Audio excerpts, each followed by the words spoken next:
Mrs. Brown first met Paddington on a railway station, which was how he came to have such an unusual name for a bear. They were waiting for their daughter Judy when Mr. Brown caught sight of him sitting on an old suitcase behind a pile of mail bags. As they drew near, he stood up and politely raised his hat. "Good afternoon," he said. "Can I help you?" "Well, no," said Mr. Brown. "We were wondering if we could help you." "You're a very small bear," said Mrs. Brown. "Where are you from?" "Darkest Peru," said the bear.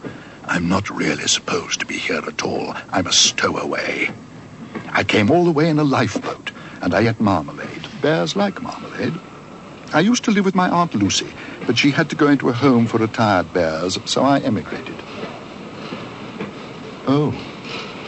"Aunt Lucy always said she wanted me to emigrate when I was old enough, but now that I have, I'm not quite sure what to do next." As he bent down, the Browns caught sight of a label round his neck. It said, "Please look after this bear, thank you." It was the kind of label you couldn't possibly ignore, and in no time at all, things began to happen. Mrs. Brown thought of a name for him. Paddington.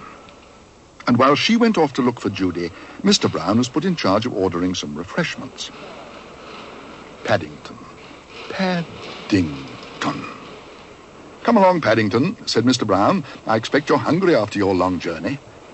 "I am," said Paddington. "Very."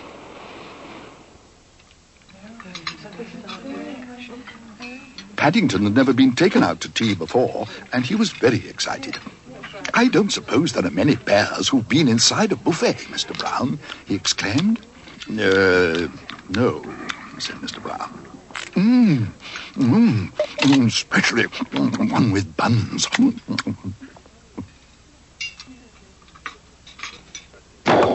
"I think perhaps I'd better sit down." Yes, said Mr. Brown, trying hard to pretend that he had tea with a bear every day of his life.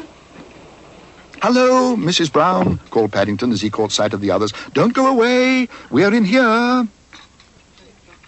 "Watch out," shouted Mr. Brown. But he was too late. Paddington was already up to his knees in trouble. "Henry," cried Mrs. Brown, "what are you doing?" "What am I doing?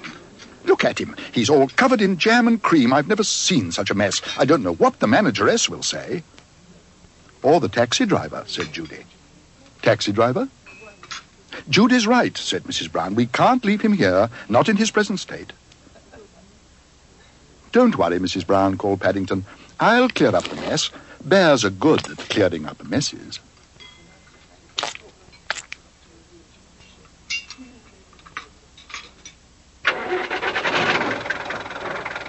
"Number 32 Windsor Gardens, please, as quickly as you can." "Not too quickly," called Mrs. Brown. "We've 2 more to come."